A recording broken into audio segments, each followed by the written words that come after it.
J'entends cela de plus en plus récemment, vous savez. Cette saison est terminée. Oui, j'enseigne à propos des saisons dans notre vie, et Dieu change les saisons dans notre vie. Et il y a sûrement des temps où cela arrive, mais il y a beaucoup de personnes qui utilisent cela comme prétexte. Restez avec nous dans Jouissez de votre vie.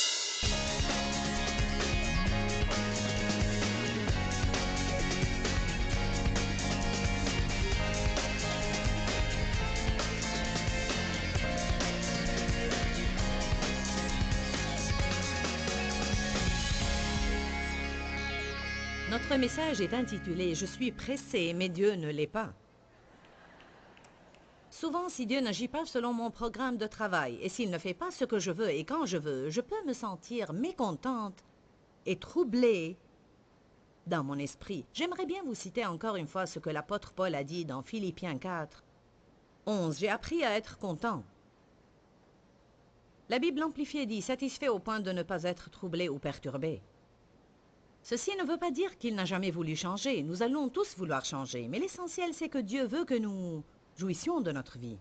Il veut que nous apprenions à être contents là où nous sommes, sur notre chemin vers le but. Parce que si vous n'apprenez pas à patienter, et si je n'apprends pas à patienter, nous allons mener de misérables vies. Car un peu de bon sens nous dira, si nous revenons sur notre passé, que nous passons plus de temps à attendre qu'à recevoir. Parce que vous attendez quelque chose, vous attendez, puis vous aurez votre percée. Béni soit le Seigneur, alléluia, et nous sommes tous excités, puis nous commençons à attendre autre chose. Quand j'ai finalement réalisé cela, j'ai pensé, vaut mieux que j'apprenne à patienter. Parce qu'en fait, je ne savais pas patienter. Une des faiblesses de mon caractère est que je suis impatiente de nature. Et vous savez, toute personne arrive sur cette terre avec des points forts ainsi que des points faibles. Et la puissance de Dieu se manifeste en général dans nos faiblesses si nous lui faisons confiance. Et je vais être très honnête avec vous et vous dire que je lutte contre l'impatience chaque jour de ma vie. Je n'aime pas attendre, je veux ce que je veux et quand je le veux, et je veux que les autres fassent ce que je veux et quand je le veux. Amen. Êtes-vous pareil? Ce matin, Dave a porté un pantalon qui n'était pas du tout assorti avec sa veste. Et à la dernière minute, il fallait qu'on lui repasse un autre pantalon. L'important, c'est que nous étions en route pour venir ici. Et il était 10h10. Et moi, je n'arrive pas en retard à mes réunions. Je suis toujours présent dès que l'adoration commence. Et je fais cela pour donner le bon exemple. Et parce que ma participation à l'adoration m'est une grande aide. Elle aide à libérer et à augmenter aussi l'onction dans ma vie. Et c'est ce que je sens à cet égard. Je connais des personnes qui ne font pas la même chose, mais c'est ce que je fais moi-même. Et je n'aime pas être en retard. Alors dès que j'ai réalisé qu'il était 10h10 et que je n'allais pas arriver avant 10h15, j'ai commencé à me sentir vraiment comme si je vais... Et puis j'ai pensé, bon, il est maintenant 10h10 et je n'y peux rien. Il m'est impossible d'arriver à 10h moins 10.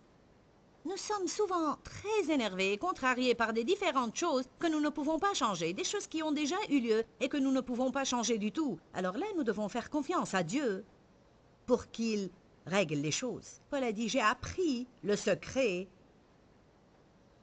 d'être content que je sois rassasié ou affamé, que je sois humilié et que je n'ai pas ce que je veux et que je sois dans l'abondance et que j'ai tout ce que je veux. J'ai appris à être stable. Alors, si nous voulons jouir de notre vie comme il faut, nous aurons à apprendre à bien patienter. Qui ici ne sait pas patienter? Bon. Certains pourraient attendre à jamais sans se soucier. Mon mari est l'un d'eux. Il dit... On verra. C'est le leitmotiv de Dave. On verra.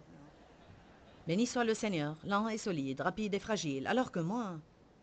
Il a une capacité surnaturelle. Avez-vous jamais remarqué comment Dieu vous met souvent avec une personne de caractère opposé? Il y a ici des parleurs mariés à des personnes qui parlent rarement. Il y a aussi beaucoup de personnes qui s'enthousiasment vraiment pour tout. Oh, gloire à Dieu! Mariés à des personnes qui sont...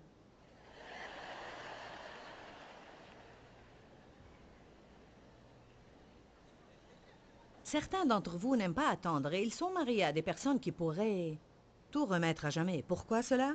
C'est parce que nous avons besoin l'un de l'autre. Et je ne sais pas ce qui arriverait si Dave et moi étions semblables. Nous aurions eu de sérieux problèmes. Lui m'encourage à être patiente et moi, à mon tour, je l'encourage à se presser. Voilà comment ça se passe. Allez à Jacques chapitre 5.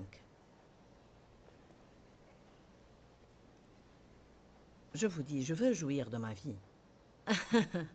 Je veux vraiment jouir de ma vie et je ne veux pas gaspiller mes jours.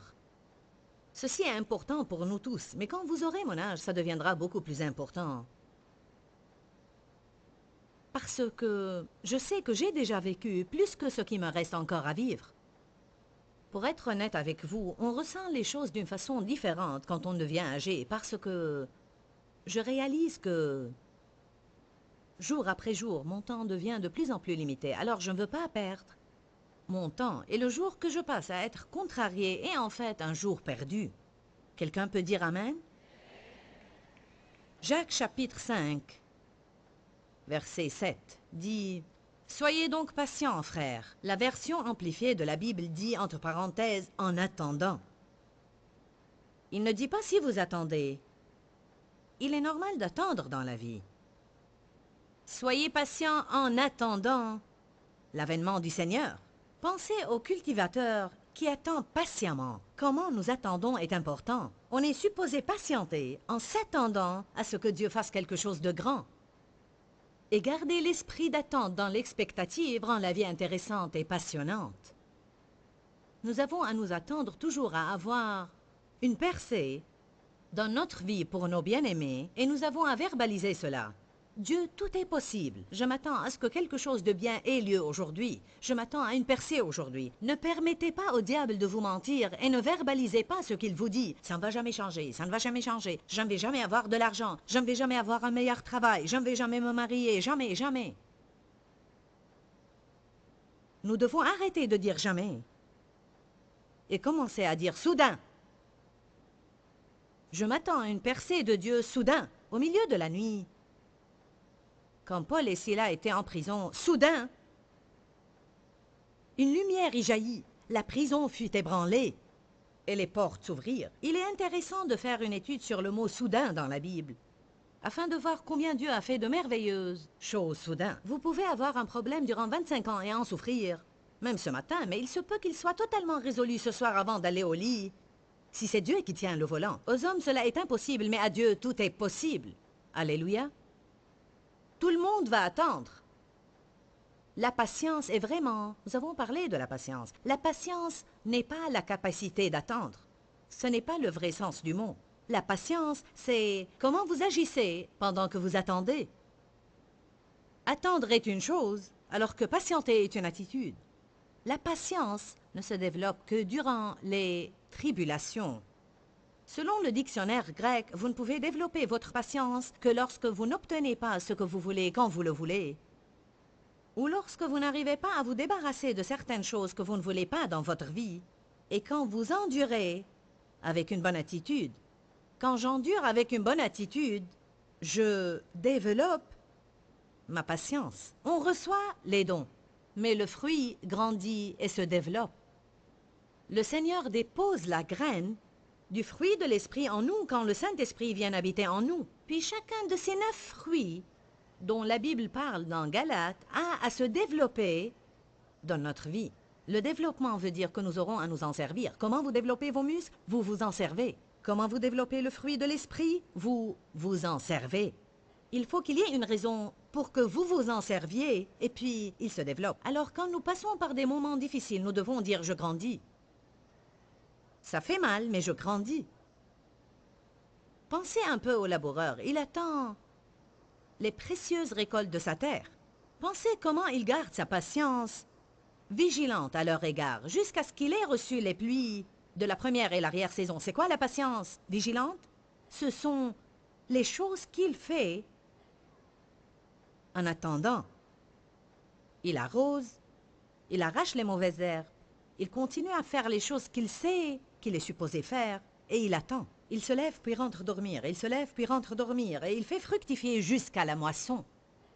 La Bible dit que nous avons à faire fructifier jusqu'à ce que Jésus revienne. Alors, qu'est-ce que je dois faire en attendant que mon problème soit résolu? Je dois toujours louer, adorer, obéir, servir les autres, grandir, aimer, prier, travailler dur, me lever et aller dormir, me lever et aller dormir, me lever et aller dormir. Je dis toujours, une grande partie de ma vie ne va pas être un voyage passionnant. Ça va être lundi, mardi, mercredi, jeudi, vendredi, samedi, dimanche, lundi, mardi, mercredi, jeudi, vendredi, samedi, dimanche, lundi, mardi, mercredi, jeudi, vendredi, samedi.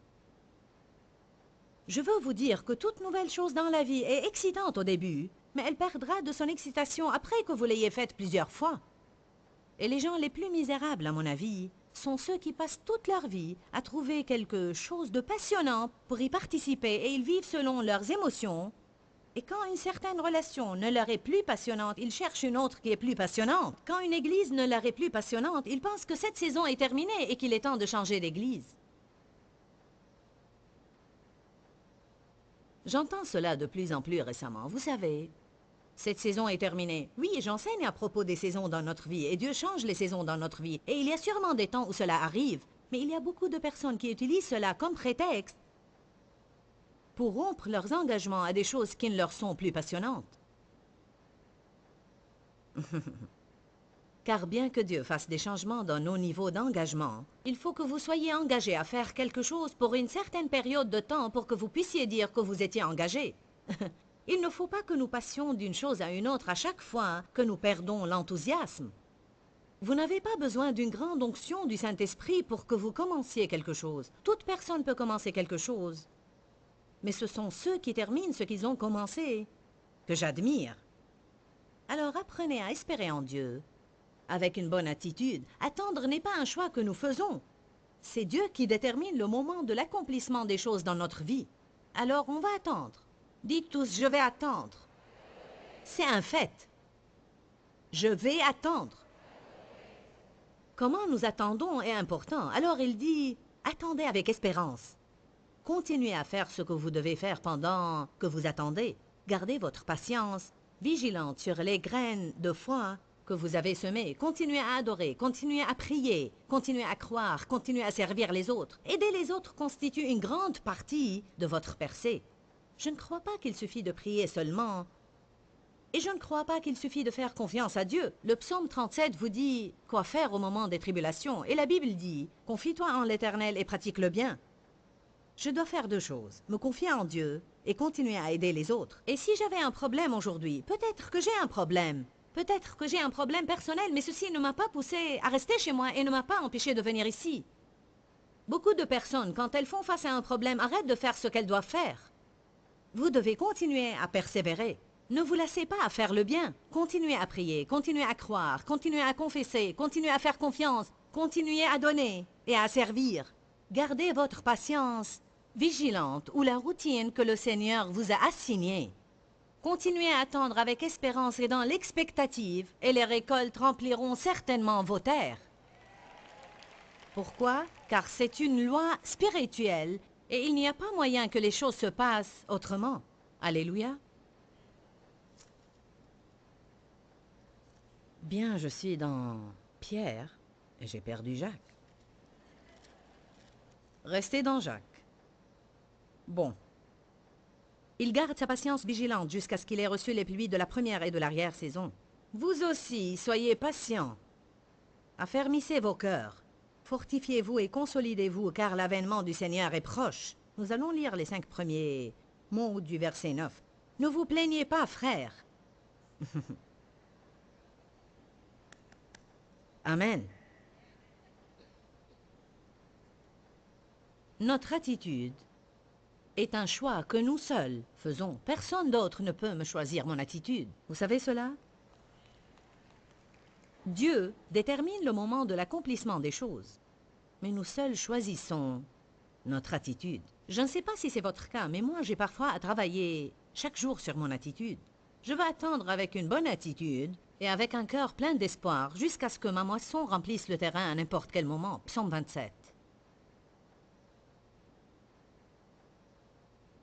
Dans le psaume 27, versets 13 et 14, David a dit des choses d'une première importance. Il a dit « Que serais-je devenu si je n'avais pas cru que j'allais voir la bonté de l'Éternel sur la terre des vivants ?» Il dit « J'aurais certainement coulé dans le puits de dépression. J'aurais vécu toute ma vie dans la misère. Que me serait-il arrivé si je n'avais pas cru que j'allais voir la bonté de Dieu non seulement au ciel, un de ces jours, mais durant ma vie ici sur la terre. Espère en l'Éternel Tout-Puissant. Fortifie-toi, sois courageux, et que ton cœur s'affermisse et endure. Oui, espère en l'Éternel, et attends patiemment. Tout le monde attend. Moïse a attendu 40 ans. Dans un endroit désagréable dans les déserts. Joseph a attendu 14 ans, dont la plupart en prison pour un crime qu'il n'a pas commis. Abraham a reçu une parole directe de Dieu, une promesse, et il a attendu 20 ans. La naissance d'Isaac, c'est dû en partie à ce qu'il a eu une idée intelligente de la chair, et il a eu Ismaël entre-temps.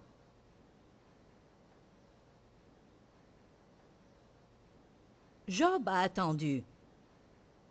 Ruth a attendu. Esther a attendu. J'ai attendu. Et j'attends maintenant aussi certaines choses. Et quand j'aurai cette percée, je vais attendre autre chose. Depuis plusieurs années, j'ai dit à Dave à propos du ministère. Quand arriverons-nous au point où nous n'aurons pas à avoir affaire à quelque chose tout le temps?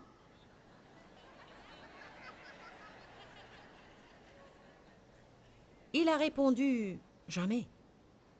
Très calmement.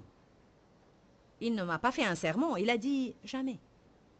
Et vous savez, c'est la vérité. Tant que nous sommes vivants sur cette terre, nous pourrions vivre plusieurs jours ou même plusieurs semaines où tout est formidable, mais la plupart du temps de notre vie, chacun d'entre nous va avoir affaire à quelque chose. Il y a quelque chose ou quelqu'un avec qui nous avons affaire et qui fera de sorte que notre vie soit toujours inférieure à la perfection que nous aurions aimé avoir. Alors, qu'est-ce qu'on va faire, à votre avis, si on ne développe pas ce fruit de patience? Ou si on n'apprend pas à attendre? Combien d'entre vous attendent quelque chose maintenant dans leur vie? Regardez, je ne vois pas beaucoup de mains qui ne sont pas levées. Tout le monde attend. Dieu m'a appelé pour le servir il y a 27 ans. Et j'ai vu ce que je fais maintenant. Mais j'avais à attendre de longues années pour que cela s'accomplisse. Allez à Actes chapitre 1. J'essaye de vous pousser à faire un choix aujourd'hui. Il se peut que vous ne ressentiez aucun changement quand vous sortez d'ici. Mais la parole sera suffisamment gravée en vous pour que vous sachiez. Je dois décider maintenant d'avoir une bonne attitude. Quand vous avez envie de crier, chanter une louange. Tout le monde voudrait toujours savoir quand Dieu quand. Quand Dieu quand. Pourquoi Dieu pourquoi.